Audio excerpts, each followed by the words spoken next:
everyone. Welcome to episode 12 of the Pyramid Pod. With me today, I'm very happy to have Jadeverett back on the show. That's good. Why don't you start by just catching us up? What have you been up to, Jade? Man, a little bit of everything, man. Lately, I still have my sock company. Fire Ass Socks. I've been really trying to push that. I just did a pop-up this weekend for one of my friends, just to get the brand out there, just to get more people knowing about it. But lately I've really been working. So I just got a new digital marketing job. So I work for this digital marketing agency. And so I've been learning so much about digital marketing, Google advertisements, Facebook ads, sales funnels, email marketing. And so that's kind of where I've been really spending a lot of my time at, really just trying to hone my skills to be able to, help creators just like us be able to connect with their audience better, to be able to sell their products better, to be able to, really influence people through constant marketing. I mean, because that's pretty much the whole thing. If you want to see something change, you got to constantly be in their face. And so with a positive message, it's kind of like a win-win. I think I might need to hire you, man. Oh yeah. I've been doing a lot of in-person sales this last few months, because e-commerce is so fun, and I've had a lot of success with e-commerce, but I haven't figured out the right formula of doing the ads and doing email marketing. So I've really just been bringing my products, setting up a booth, putting my Fire As socks. Yeah. Dude, they're selling well, and they're really high quality, dude. I wear my own merch and your socks every day. So got them on right now. Heck yeah, dude. That's the free your mind ones, right? Yeah. Heck yeah. Yeah, man. It's super comfortable. Yeah. I love that we did that with the affirmation on the bottom of the sock. I like thinking when I put my socks on every morning, this is the theme for the day. I'm gonna work on freeing my mind, following my heart, whatever my socks remind me. That's the perfect thing. It's you never really think about it, but it's you're really starting from the ground up. It's your feet are on the ground. And so it's if you starting it with some positive affirmations, you putting your socks on, because I think the same thing, like with my Uplift Your Soul, and I have a couple other lines that I'm coming out with that I'm about to drop. But man, it's I'm definitely with you there. But the whole digital marketing thing, it's they try to make it more complicated, but I'm figuring that it's becoming more simple, because it is a journey. And it's you want to drive traffic, you want to post up and do your pop-ups, and just to get to know people, just to network and stuff like that. But the whole digital marketing is if you have a good product, a sales funnel, so I like to do landing pages. So, a whole sales letter, the whole thing. And so, and then email marketing is the best too. But we could definitely chop it up about that more if you want to. I'm gonna make you an offer after this podcast is over. So oh yeah, for sure. I got you. My email marketing game, dude, seriously. I got you. But yeah, man. What else? Are you still reffing it all? Oh yeah. Nice. So we're just in the off season right now. So we just finished up our summer ball. So AAU, I was working every weekend this summer. But we start the next school season in November. We just started our first day of training yesterday, actually. But man, I love it. I went to Vegas this summer at the end of July for a national tournament. It was crazy. I seen NBA players there. I seen Gilbert Arenas, Ty Lue. I seen a whole bunch of people there. But they had me on the 10-year-olds. But dude, tell me why these 10-year-olds are scoring 100 points in a game. I said, this is crazy. Basketball is in a wild place, but I love where it's going. But yeah, that's definitely one of the passions that I follow for sure. Yeah, I've got a slightly different sport. I love soccer, but I also refed for many years, soccer. Yeah. And I'm getting back into the coaching game in San Diego. I've got a coaching gig lined up. So I'm going to be working with kids, teaching them some skill sets. And That's what's up. That's where it's at, man. That's where it's at. The kiddos. It's like it's so much going out here that's sending them down the wrong path, and they definitely need people like us with love in our hearts, and just want to see the world better. Teaching them better skills and being around them. That's what I do. That's what I referee as well. Like just to be around, just to share some energy. They teach me a lot too. yeah, exactly. I love working with kids. I was doing uh, like private sessions last year, and I really do just learn so much from being around kids and like letting myself just kind of be like childish again Yeah. and have fun and let go. And I was doing some yoga in my private sessions, which is like it's good for me too, you know. Man.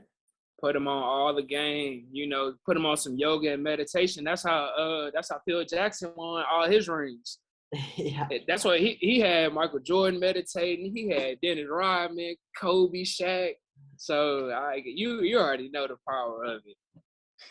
Yeah, I'm gonna get people signing their kids up for soccer training, and it's gonna be like an hour session, and I'm only playing soccer for 20 minutes. We're doing 20 Yeah. minutes of meditation, 20 minutes of yoga.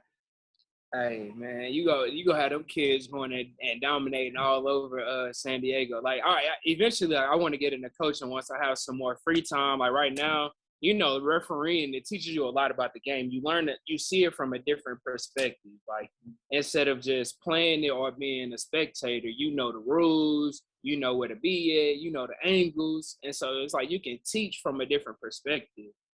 And Definitely. so, like, eventually, I'm gonna get into the same thing where I'm training kids in basketball, teaching them how to shoot, how to dribble, because, like, you always got to follow your love. Your first, like, I'm sure, like you, soccer was one of your first loves, as basketball was for me. Yeah, my first ever word actually was ball. I was like, Uh, ball. it was Uh, destined. It was already ready for you. ball is life, man. I knew it from the beginning. I and it's definitely one of my like favorite forms of meditation is like even I've been learning tennis this last couple weeks, and it's crazy to me like the therapeutic aspect of sports where like I'll start this tennis match, this an hour and a half of tennis with like so much on my mind. Like I'm thinking about sales, I'm thinking about this big move, I've got some stress going on. And by the end of the set, like all I'm thinking about is tennis. I'm just focused on Yeah. my swing, focused on this game. And I think that's something that's so powerful about really any type of like physical activity like that, where you really can just immerse yourself, is you let your mind go and uh, you let yourself just be fully present with what you're doing. And that's basically what meditation is, right? Is to kind of like clear your mind and focus on your breathing and your body and being present where you are. Yeah, nah, I'm with you there, and like I've definitely been benefited just throughout life playing sports. They teach you so many life skills. It teaches you how to work with a team. It teaches you how like hard work, and that you have to stay in the gym. You have to be practicing and honing your skills to be the best that you can be. Because if you just go out there and not really practicing, you go get your ass dominated. Because like, and I had to learn this early. Like I started playing basketball maybe like sixth, seventh grade. Like I played a little bit, but I have an older brother and I have older cousins, and so I'm just this tall, skinny kid trying to play, and then they in here dominate. They killing me. I can't get no shots. I'm like, all right, like I can't just come out here and just let this happen all the time. And so it's like you start getting in the gym, you start working on your shot, you start practicing, you start getting better, and then the whole time just changed. And I'm definitely there with you. And then, when you add in that second layer, that consciousness, that awareness, that, being aware of your breath, really being in a present moment, because that's really where greatness happens. Like you can listen to like interviews with Kobe, interviews with Michael Jordan. They're not talking about like anything else. That's like nothing else crosses their mind when it's in the 48 minutes. And so like it is like a place, and people do find peace. Like I find peace on a basketball court. Like I walk in the gym about to go referee, and I'm like, I can do this. Like no matter what gym I'm at, it's like it's not too many places you can go and get paid pretty good to do what you love. Like a deep passion. Like I was like, this is not too many places you can do that. Yeah, I coached basketball at one point. Because I used to coach all my little brothers. I've got little brothers like Yeah. 9-10 years younger than me. So when I was in high school, I would coach all of their teams like basketball and soccer. Yeah. And I'm better at soccer, but I learned quite a bit about basketball, and it's an amazing sport. And for sure. Yeah, I really enjoy what we were saying just about the positive therapeutic aspects of sports. Mm-hmm. And yeah, another thing, that I'm curious what your thoughts are. What do you think, this is kind of random, what do you think is a healthy relationship to have with a sports team that you support, for example? So for me, I'm from Houston. I love the Rockets. That's my team. But like, I mean, anytime that I feel like, I don't know, but it's like with sports, you do get like this emotional connection. And so, but it's like I think about anything that disturbs your peace, you kind of want to leave it alone type thing. And so like I'm big on like like so we got James. We had James Harden and Westbrook. I'm in here like, man, we should have traded them 2 years ago. Like, it's like you had these conversations, but like, I don't know. I be thinking like I have better stuff to spend that energy on. Like any energy I'm gonna spend getting upset, like doing stuff like that, I'ma just like go put it into my business, it's my passion. I'm gonna go and spend it doing something else instead of like focusing on something I can't really control, And it's still a work in progress, a practice, something that I try to think about whenever it comes down to it. Because when you get around the homies and you start talking sports, you raise your voice, you start, you stop breathing, you stop, So, but I think about it, if it like disturbs your peace, it's like it ain't even worth it at that point. Yeah, I agree. I've been a lifelong Liverpool fan. And yeah, it was one of the first things that I really learned and tried to practice detachment, where I was like, for some reason, like I'm emotionally attached to this team that I've never met the players. I don't know these guys, but like it's for crazy. some reason, like I care whether they win or not, like on some conscious level, like I understand that that's ridiculous.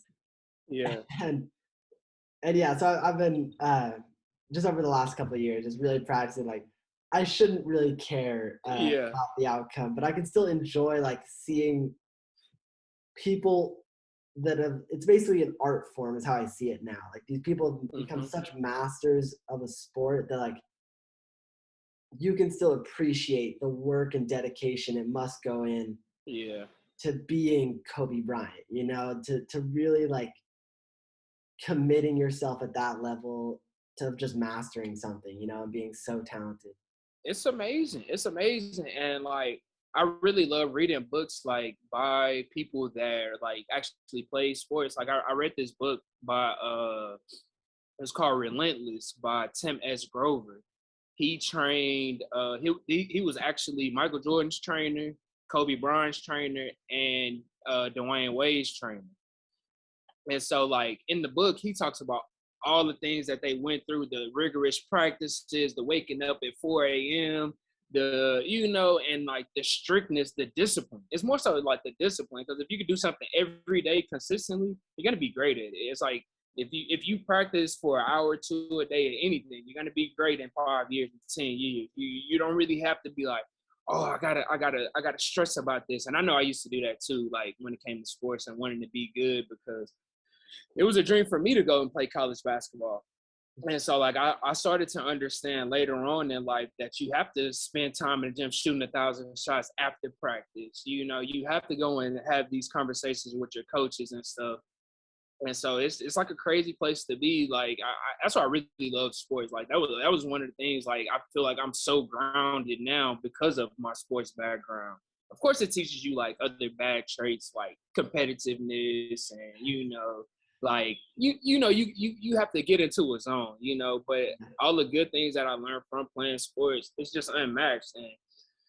I, I'm definitely making my kids, when I have kids, play sports, Oh because I yeah, think um, even with the competitiveness or whatever, like I think you learn so much, and it's it's really important um, to have that experience where you practice something, you commit to something, and then hmm you observe yourself get better at that thing. yeah, And and that for me is something that translates to all aspects of life. Like once you go out and you play soccer and take shots for like 2 hours by yourself every other day for a month or 2 months or a year, and then you score one in a game and you like realize like putting in that work, like I became better, and then I like was able to translate in the clutch moment.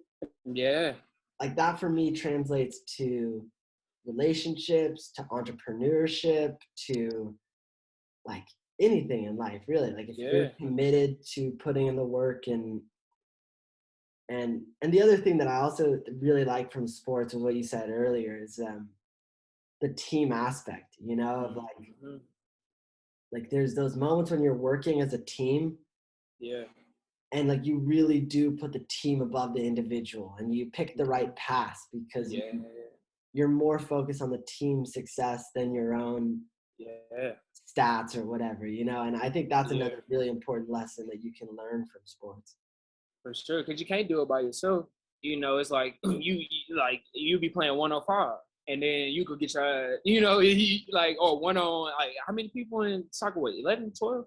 11, yeah. Yeah. And so it's like you trying to play one on everybody. You trying to just go and do your thing on everybody. But it's like, nah, it's like you do your thing, but somebody else is gonna be open and they have a better lane or a better way, a better path to go score.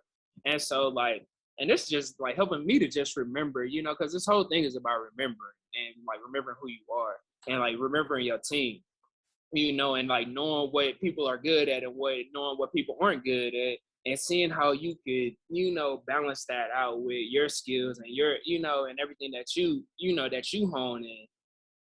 Like, I'm a real, like, when you was talking about that, like LeBron came to mind when it came to like basketball and how he makes everybody around him better. And I was gonna say, how you do one thing is how you do everything. So like if you commit to like that your sports practice, you'll find it easier to commit in your relationship practices, you in your entrepreneurship journey, in your in every aspect of life. It's like you using those same skills and tools that you develop through these times to be, just to be better in life.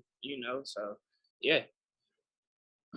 Definitely, yeah. And while we're just in the topic of like hobbies that have helped us like grow and like make bigger life realizations, another one for me that I've always been super passionate about is I used to play chess a lot. Mm.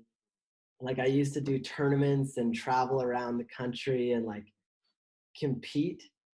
And I haven't been playing too much recently, but looking back, like I really learned so much from chess and like the mental game and the focus, and I really enjoyed that experience. Do you have anything outside of sports that you also feel like translated really well and helped you in your journey of discovering yourself? Man, Yeah, I mean, it's a lot of things, like just along this journey of discovery, just trying to figure out the things that I like versus what I don't like. Um, so things that really helped me, honestly, man, it's been really practicing yoga. Like, really just like I literally do yoga every day now. And I might miss like a day or so here and there, but it's like I'm right back on it the next day. I haven't like in the last like year or two, like I most days I miss in a row is maybe two or three. And so like just like spending that time on a mat is like a mirror. And it's like how you attempt stuff on the mat, is how you attempt stuff in life. And and so like I've really been able to like just see myself grow through this, becoming more flexible and not only in my body, but in my mind and my spirit and how like I interact with people. Like that's something that I really found to be super helpful, and writing. Like I hated writing. Like the craziest part, like I write so much now. I'm like, like how come I didn't do this sooner? Because like in high school, like middle school, high school, college, like we always had to write papers and different stuff like that, and then technical papers in our engineering classes. Like I've always got like people that I knew, women that I dated to like write papers for me because I just hated writing. I was like, man, I don't want to do this. Like I want to sit there and just type on the page. But like within the last like 4 years, I really found a superpower in writing. Like I literally write every day. Like my notes is crazy. Like, and so that's something that I've really found to like help me to just get to know myself, because you never know what you go right, and then when you reread it, you be like, damn, that's neat. Like that's what came through my connection with God. And so like I literally be like this, like writing. Nice. It's a great tool for self-discovery. Like that's why I use Twitter. It's like Same, man, I don't same. always know what I'm gonna write, but when something comes to me, like I put it out there and I learn about myself in that process. Um, and I love yoga. I'm not as committed to a practice as you are, but I should be because I've gone on a few like month long every day committing to it, Yeah, and I always feel incredible. every And time. I really And think um, one thing I noticed in yoga that I think translates to all aspects of life is like I I became very aware of the flow of energy through my body. So like for example, I um, didn't used to be able to touch my toes. Like when I first started my yoga practice, mhm. I would get really tight, like in my hamstring and right behind my knee. And so over like a month of every day getting a little bit farther to like grab my Mhm. toes, um, I would notice that when I stretched and when I like stretched my leg out and opened my hamstring and opened the back of my knee and my tendons back there, all of a sudden it's like sometimes my feet would literally be like on fire, like tingling with energy because Oh shit.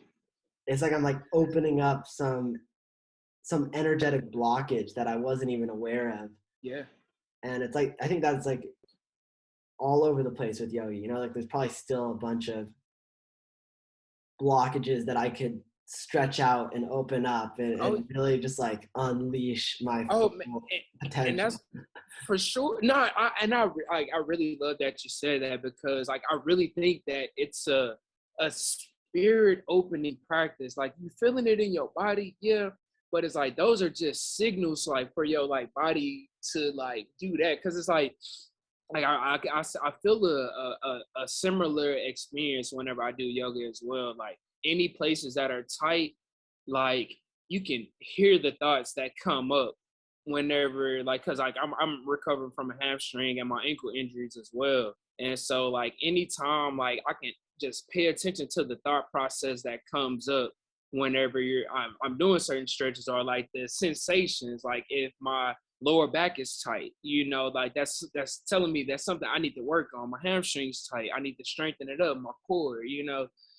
So it's like it's really like it really helps you to like come into balance. Like I do these I do yoga at home. Like I do yoga with Adrian on That's YouTube. who I do. Yeah, so she have these My 30-day girl, let's programs. go. Yeah, man, like for real, like she had these 30-day programs.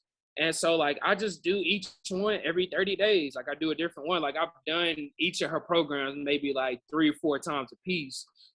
But it hit different every time, like different realizations come. You awaken every 30 days. Yeah. Like when you complete that 30 days, it's like your mind is just open after And she's so delightful, honestly. that. Yeah. like, You have such like, great energy. when I said I do those month-long, Oh, that's what you mean. that's what I would do. And my roommate Oh would do yeah. it with me, and we'd always joke like, Adrian's just one of the homies, you know. She'd drop some wisdom bombs every once in a while, and she's like Yeah. super not like trying to push her stuff, Yeah. but pretty funny the way that she like expresses herself, you know. She's like, oh, Yeah. maybe that's your guardian angel, you know, whatever. You know? Yeah. It's like, Man, girl, yeah, that's why I really like the vibe. Like that's why I choose to do her. Like I'm like, all right, I'm getting some messages. I get to stretch my body. I get to stretch my mind and my spirit all at the same time. You know, it's like I try to I try to detach and not like listen to her as much, just to try to like focus in and hone in on myself. So I just listen to kind of like what she's like guiding, and then like really I try to do with my eyes closed most poses that I can do, because it's like you really feel those sensations, like you really like tap into it. And it's like if you looking up, you kind of can see everything around you. You might get a little distracted, but if you close your eyes for like that 5 to 15 seconds, like while you kind of holding that pose, it kind of you tapping, you going a little bit deeper. I feel it. Yeah, and I Mm-hmm. think that's what for me, like she's also really good at doing and emphasizing is reminding you that it's like it's your practice, and like For real. the most you're gonna get out of it is when you're leading your own practice, and you're doing what feels good and you're just being very aware of your own body, your own breathing. Like she really focuses on that, which Yeah. sometimes like in yoga before I found her and started doing her practice, sometimes I'd be like kind of almost self-conscious, where I'm like, I gotta keep up with this, or Oh yeah. like, Yeah, am I for real. looking silly or whatever? There's Yeah, for like sure, there's for sure. something about Adrian that like I'm just like, she's It's probably fine. accepting Everything's good. of wherever I am. Yeah. Like she doesn't care. Like I can't touch my toes right now. Yeah, that's why I like doing it at home, because it's just you. You know, like in the classes, like that's a whole nother thing. Like I used to go to the yoga classes, and you feel the same way, because like it's different. Like you doing something like it's new. Like you do feel silly. Like you like, man, I ain't supposed to be doing this. You know how we be. But I'm like, man, that's something I done found to be super helpful. And like you said, it's like when you making it your own practice, it's like you're able to really like work on you and like build you. And it's like you building yourself, like you filling your own gas tank. And like that's how I like to think about yoga. Like I'm getting like I gotta be talking to people every day, all day, making sales calls, podcasting, talking to family, talking to friends, which is all wonderful. You know, I say that I'm grateful for all that. I definitely don't want to like sleep on my opportunities. But I'll say like with yoga, it's like really getting that time to you. It's like nobody is there but you and God, honestly. And it's like you really getting to work on that connection, and you're really able to like understand yourself better, understand God better, and then ultimately understand people better. Hmm. Yeah, wise words, Jade. I I had to just let that one marinate, because that one hit me. I had to let that one marinate in my own mind. yeah, and I think it's so important to carve out those times where you're just with yourself, doing your own thing, feeling your body, breathing. I think it's very grounding. And in these crazy times, it's very important to just ground yourself. And I even do most of my yoga, or a bit of my yoga. Sometimes I'll just do it barefoot, Hmm. out in nature, and um, that I have a lot of fun with because I really just feel connected to the earth. I mean, you are like that's one of the best ways to connect. It's like actually putting your bare feet on the ground. And it's like a lot of people, everybody have on shoes all day, 24/7, and wonder why we're not connected. Yeah. You know, it's like that's really something powerful you just said. Like we got these rubber insoles that's literally stopping the electricity from flowing through our bodies. Yeah. You know, and like when you do take the shoes off, you get to feel everything. Like you literally like you can put it on concrete, you can put it on grass. You feeling the earth's vibes. You feeling the what's going on around you. And I need to start practicing that more myself too. It's like I do it, but I don't really do it as much as I should. Yeah. It's pretty funny. I've been setting up my booth in person, selling pyramids like much more recently.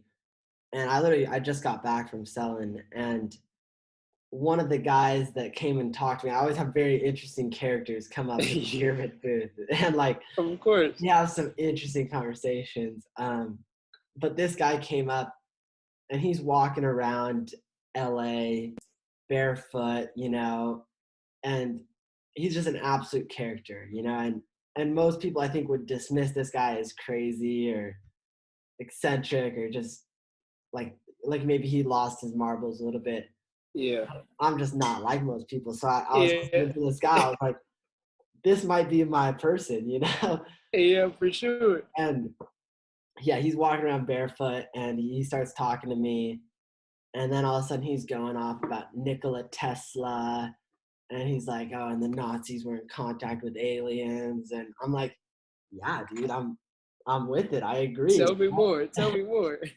And it was pretty funny. Like after we talked for a good like 20 minutes about the state of the world and what's next and the sci-fi technology we're about to integrate into civilization, and we really had like a fascinating conversation. And then Mm. this other older lady kind of like as soon as he left came by and was like, oh, I'm sorry for him, everyone knows he's crazy. And I was like, girl, I'm Hey, crazy, hey, like well, if that's the, cause hey, that's what everybody like to call people that think crazy. yeah. Like all he did was just use his marbles, and he probably, like you said, and he probably even more in tune just walking around with his shoes off. So Totally. he like, I Like love he's probably conversations looking at like us that. like, why are you guys all wearing shoes? We don't need Yeah, shoes. But yeah, yeah, man. I think it's so funny. It's definitely like people are just so quick to judge, so quick to take a snapshot and then just extrapolate like they know everything about this person now based on Yeah, their appearance or based on their lack of shoes and the way they express themselves. And yeah. very rarely like this is something I've been trying to really practice in my booth. Like I get a lot of characters that come through, and I want to hear your story, dude. Like I want to hear how you ended up in LA barefoot, like three buttons down on your button up, like some chest hair coming out. Like I want to know like your story, And It's super interesting. yeah, he was telling me that his daughter was extremely psychic and clairvoyant, and I was just like, you know what, this like I'm here. Like I want to hear about your story, and That's yeah, crazy. that's something I've been enjoying a lot more about focusing on in-person sales is that human to human interaction and like really handing the pyramid over, seeing them pick it out and kind of telling them about all the stones and stuff. That's a good point. I really that like I really don't think about it like that, but I feel it now. Like I really haven't been focused. Like I'll sell like my socks to like my friends. They'll be like, oh yeah, like let me get some socks, blah blah blah. But like I went and did a pop up this weekend, and it was my first time like actually going out and to an event. with my socks and like, actually posting up to talk to people, seeing their story and, actually handing it over. And that actually do matter. It's like, it's actually that exchange of energy. It really just hit different. And I'm like, it made me want to do more pop-ups and like, actually do that person to person interaction too. Cause like I'm more so like digital marketing, like let me sell online, you connect with me through that, then we move it offline. But it's like actually connecting with the people who who want to connect with you because the vibes don't lie. Like the dude, like he was attracted to your booth and to the energy, like the vibes, it's like they just come from all over. And it's like it's just beautiful how it like turns out like that. Like I really enjoy hearing that, and like that's gonna sit with me because it's like I just to get out there and talk to people, hand them the merch and actually, interact like that. And you know what else? This process of selling more in person and interacting with customers has helped me realize is like all right, both of us are building brands, right? We got Faya As Socks, we got Pyramid Realm, we have our own Twitter handles, our own website, stores, e-commerce. And so sometimes like I feel like I'm building a brand, you know, but then when I'm in person, I realize like I am the brand. Yeah. Like everything is an Yeah. extension of me, of my energy. I create the products. I design the website.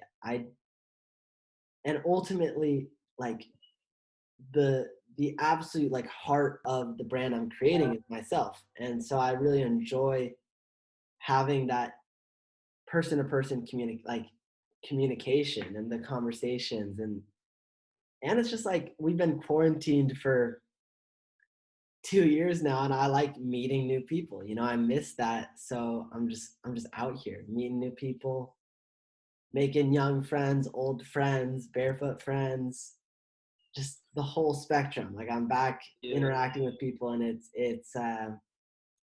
it's nice for me because I'm a pretty social person. Yeah. No, I got you. I got you. Like I like that perspective. Like when it comes to it, because I mean we have been like isolated from everybody, and it's like it is like when it comes to branding, it is you. Like a lot of people like have brands and then they just selling anything. It's like you selling what's coming from your heart, what's coming from your soul. So it's like whenever you are in person, you sharing a part of your soul with people, and like that's the connecting of oneness. And like that's what I really do like about the whole like building a business and building a brand off your passion, because it's like it's a way for to express yourself, express your soul, to attract your tribe. And that's how I be thinking about it, because it's like you're not just here just it's like we all are that oneness. And it's like whenever you shine that light, you become this light. And then you're having this business, you having this brand, you having different types of products. And it's like you never know, it might inspire somebody to think a little bit different, start a business, love somebody more, with just the messaging and stuff like that. So that's really dope. Thank you. Yeah, I've been having a lot of fun with it, and just the whole entrepreneurship journey in general. Like I know we've talked about this quite a bit before, of just finding that balance in our path of like really prioritizing like spiritual growth and personal growth, and doing that on top of running a business and trying to create a legacy, an empire of, yeah, on top of it all. And it's, for me, it's kind of a process of self-mastery to really start with a product, build a brand, and then support yourself off of it. Like I really just, it pushes me to grow more, and to get Yeah. out of my comfort zone. And like I can honestly say that 4 years ago, the prospect of like lining up a bunch of pyramids and sitting down and like trying to sell them to people, like it would have really been difficult for me to get out there. But now, like, Yeah. I just feel totally comfortable. Like what else would I be doing right now? I'm the pyramid man. I'm selling pyramids. You know. Man, that's what I love about the entrepreneurship journey as well. Like if you look at it, if you are aware of yourself and like taking a conscious approach to it, the entrepreneurship journey is a spiritual journey. It is a personal development journey, because you do have to become a better person.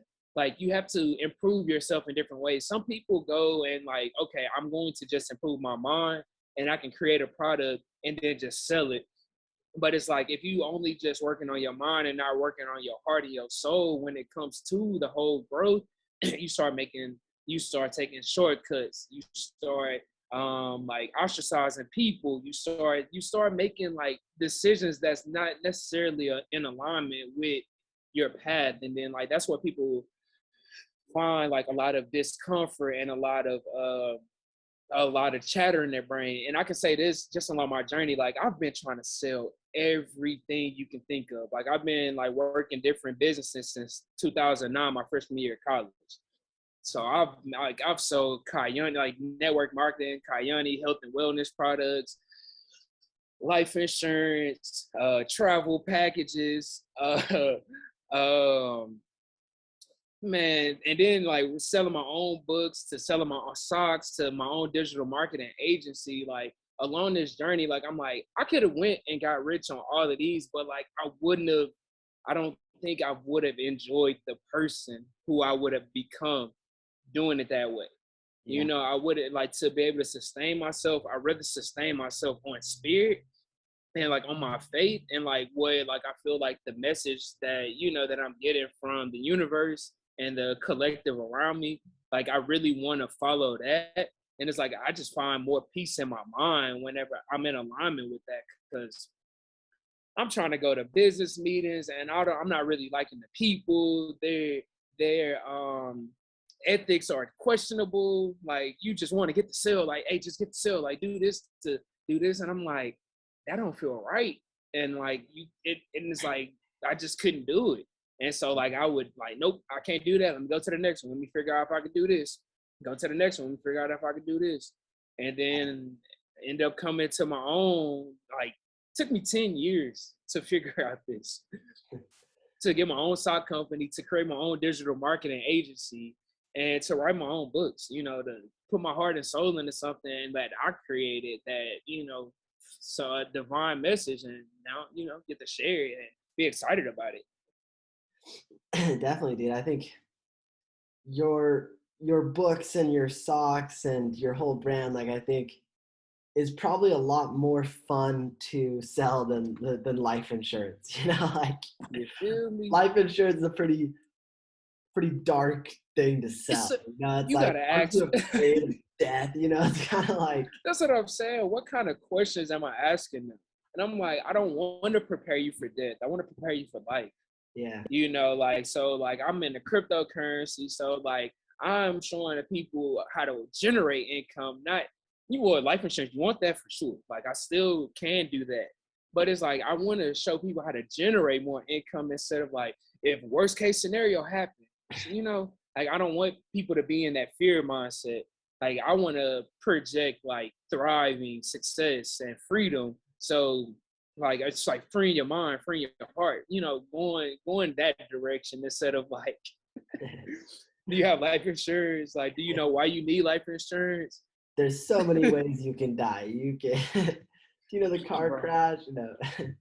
I would sit in for these presentations, man. I'm just like, bruh, I'm about to cry, because it's like you literally telling people if they loved ones pass away, if their kids pass away, like this is the messaging that a lot of these companies use. And I'm like, it's better ways to sell. It's better ways to do this instead of like trying to scare people into doing something. And like that's why I feel like a lot of like these businesses, corporations, governments, I feel like they are the people that are in alignment with this, and they start to take shortcuts and cheat people and really fuck people over, honestly. Yeah, I would agree with that. And Yeah, one thing you just brought up that I'm kind of just personally is a passion of mine. I'm curious to hear just more of your thoughts on it. What are your thoughts on cryptocurrencies and the future of finance? Where do you see it all going?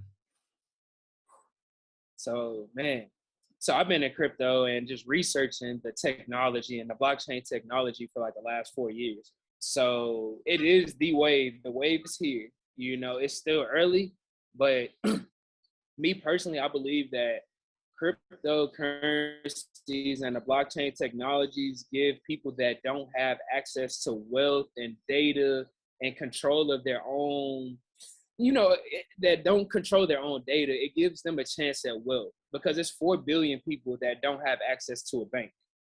And so, like, when you think about it, think about just Bitcoin. It gives people a place to store whatever they have. They have a way to save, and with Bitcoin to increase, to get a return on their investment. And I really like that El Salvador. I just read that they have 400 Bitcoin. Yeah. So that tells me personally that cryptocurrency is making its way through the ether. The internet is making its way to the people, and it's giving people a chance to level out the playing field. Honestly, like, because it's like a lot of people that have been neglected, overseen, underdeveloped countries, underdeveloped cities, and it gives people a chance to barter with the person next to them. You know, it opens up a whole bunch of stuff to where you don't need big brother's uh uh acknowledgement or permission to send money. I can send you 5,000 in Bitcoin right now, and I don't need nobody. I don't need Chase, Wells Fargo, Yeah. Western Union. I don't need anybody to send people money, and I just think that that alone is super powerful. And in addition to the upgrades that they're making with the technology to be able to sell cars, smart contracts, be able to do do laws, voting. It's crazy. Like, people should definitely get on this wave because it's here. Yeah, I agree. And I think for me, some of the selling factors that really convinced me to invest is first of all, I really believe in decentralization of power. Mm-hmm. And money is power, money is currency, money is energy. And for me, I see crypto as a solution to a lot of the problems we see in the banking industry, which is corrupt. You know, anytime like you have a small section of the population that can print money on demand, and that isn't even like people have this misconception that the Federal Reserve, for example, is a government run industry or a government run agency, which is not true. It's It's really not, it's a private company. it's just these a bunch of international like filthy rich bankers, Mm-hmm. and they can basically they can do whatever the hell they want with all the money in the world. And so that to me, especially when they're not really people that I would say have a bunch of integrity, like that's a problem we have as a civilization. And I see uh, crypto as, yes, an opportunity to kind of level the playing field, and also it's going to solve a lot of the problems we see with inflation. When you look at graphs like the total dollars printed in the last like 100 years, and it's like boom, boom, boom, boom, boom, boom, boom, and it's like over 50% Yeah. of the wealth that's ever been printed has been in the last 2 years. Like you can only imagine how that's going to affect the cost of goods, you know, the cost of housing, the cost of every market, you know, and the what the dollar is even worth, you know, because Big facts. money is like it has no inherent value. That's Yeah, what's so crazy to me it's a about money. mindset. It's It's like something it's a belief. it's something that we agree upon as a store of value. And what's crazy is just in the same way that you can believe the dollar is worth something, and so it's worth so it becomes a currency that we can trade from, you can also stop believing in the dollar, and I think that's kind of some of what we're seeing, and some of why crypto's become so popular is something like Bitcoin has a set amount. Yeah. There will never be an inflation problem with Bitcoin because like it's just an incredible store of value, Hmm. because as time goes on and more money gets stored in Bitcoin, that just means the more one Bitcoin is worth. Yeah. For And real. and any money you have sitting around um, Lose the in value. US dollars is basically just losing value over Hmm. time. Well, even if crypto, like, trust me, I've rode some waves with crypto where one day you're like, 50% of my wealth is gone. Okay. It's going up, and Yeah, for sure. it's gonna continue going up for the next, honestly, 20, forever. 50, 100 years. Like I really don't see this going anywhere. Like, and that's why I'm such a big believer of like multiple streams of income, and like cryptocurrency being one of those. Like being able to store some, like, save some money inside of them, and then taking that, like I don't like I believe, like, I don't know if entrepreneurship is for everybody, but investing is. Yeah. And finding something you can believe in to create multiple streams of income, because with the way society is working, everybody has one job, maybe two, and if a pandemic happens, you lose both of them. And like I came into that like in 2020, like I was refereeing and I was bartending at the same time. I'm like trying to do that with my investing. Pandemic happened, I lose both streams of income. And so if I'm not selling my books, if I'm not selling my socks, if I'm not working on my marketing agency, it's like, and have crypto, it's like I'm stuck, I'm lost. So I'm a real big believer in like expanding your knowledge and like really tapping into crypto. Like once you tap into crypto, like that opens your whole mind up to way like a realm of possibilities. Like once I seen Bitcoin, like when I got in at like 10,000, I sold at 55. I was like, okay, this is something crazy, like, and, and it's like you really like see it's possible to do certain things. It's really possible. Your dreams can come true, and it's like having that faith into it. But it takes you, like you said, it takes you down some roller coaster. It's a Like roller I didn't been coaster. in, I got been in for 4 years, and so like I was just able to see, some return like on the last up hike, and so. But if you stay in for the long term game, a lot of people come into this like instant gratification. I need it now. Like I'm trying to invest in this like business, get it now. Crypto, stocks, I want it now, and it's like it don't work like that. You got to give yourself some time to mature in the game. You got to like spend 2, 3, 4 years in the game, 5 years, and then you like, okay, now I want it. Now, I understand what it takes to get it now, because it's like it just don't work like that, especially whenever you get into something new. And so like, start small, like people that aren't in it, start small, $100, $1,000, get in, let your emotions ride, ride the wave.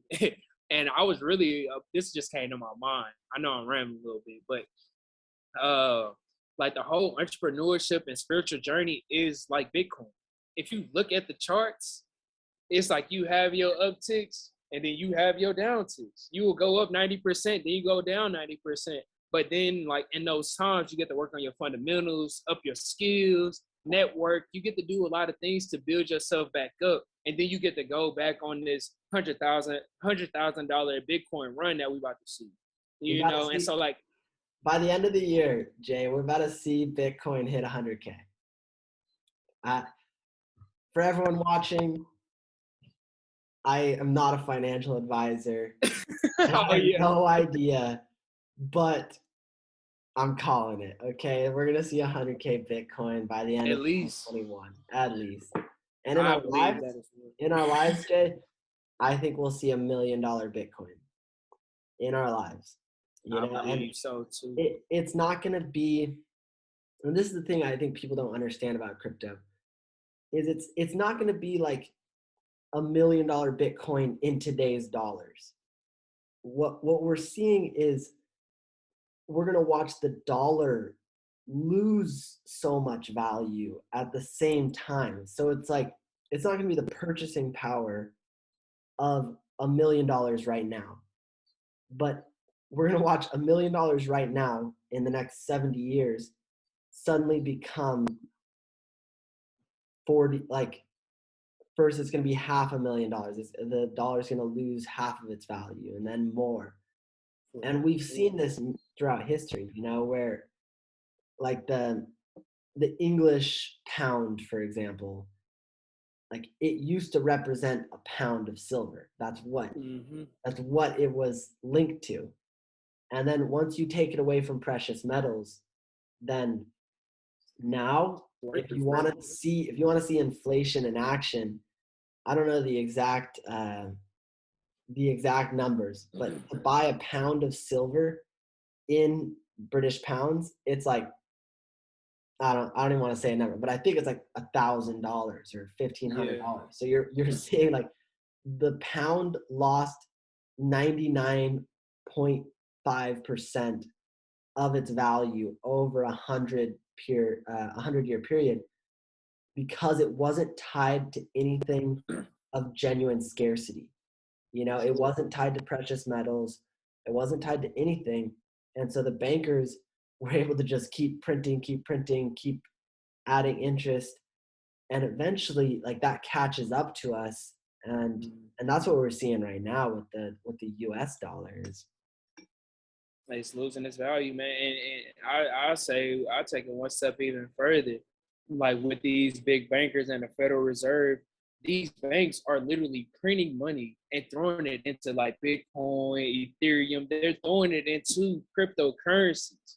This is the crazy part. Like all the news that I'm reading, Chase, Wells Fargo, like they will all like talk down on it and like in the media, on the news, they say, "Oh, this is the worst thing." Like, no, stay away from it. Warren Buffett, like, stay away from it. Yeah. But behind closed doors, they in there with their homies plotting and buying up all of this Bitcoin and buying up Ethereum, Dogecoin. They're buying these cryptocurrencies and scaring us out of our opportunities. Yes. When they put this fear into the media, it's like it scares people from taking that leap of faith in themselves. It scares people away from stocks, scares people away from cryptocurrency, scares people away from taking that spiritual journey, the entrepreneurship journey. There's so much fear out there. It's like, nope, I gotta have something safe. Let me get my 401k at my job that's working me like a slave, and like, oh, I gotta get 2 jobs. It's so many fear tactics that people lose out on their opportunities from because of the media, social media, the news, CNN, Fox, all of these different platforms that scare people, these blue check marks on social media that's like causing all of this fear in people's brains. It's making people lose out on opportunities. Well said, Jade. I definitely agree. And I think a perfect way to last topic to talk about is just the beauty of financial independence, and that for me is it's a lot. It's really important for me because it's freedom, like I want to be entirely like sustainable within my lifestyle without having any tied down obligations to corporations, to working 9 to 5. I want multiple streams of income from online sales, in-person sales, my crypto tripling. I want Shiba 100x, Inu to go to like 100x. $1 or something. Like, Hey, if that happens, that'd be crazy. Yeah, if Shiba Inu goes to $1, you're looking at like a $250 million man right here. Okay. Two of them. Yes, sir. Okay. Well, yeah, let's end it there. Shiba Inu to $1. And yeah, if you're watching this and you're thinking about investing in crypto, neither of us are financial advisors, but it's still, I think, early enough that you'll see a very large return on your investment. And it's just a great space to be in. Like, I've really enjoyed the kind of people that I've met through crypto. You know, I think it's a very open-minded, future-oriented, anti-establishment group of people, and I really love being a part of that community. Yeah, like I'm with you there, and I would just say just research it. You know, watch some YouTube videos, read some books. You know, don't just go and throw your money into something you don't know about. You know, because that's where people get wrecked. Yeah. You know, and so like definitely research it. But yeah, man. All right, Jade, thank you so much for coming on. I'll have you on again soon, I'm sure. Oh, for sure, for sure. I got you. All right, have a great night, man. All right, thank you too, man. Appreciate you for having me on. Yeah, of course. I always enjoy our discourse, from sports to yoga to crypto. It's all Hit all the topics. That was crazy. Like the variety, the multi dimensions that just came through here. Crazy. that's how we do it, man. I never go in with a plan. I was like, I want to talk to Jade. I'm sure we'll find something interesting to talk about. Oh, for sure. All right, man. All right, We'll man. I'll talk to holler at you you later. shortly. Have a great All one. right. All right, man.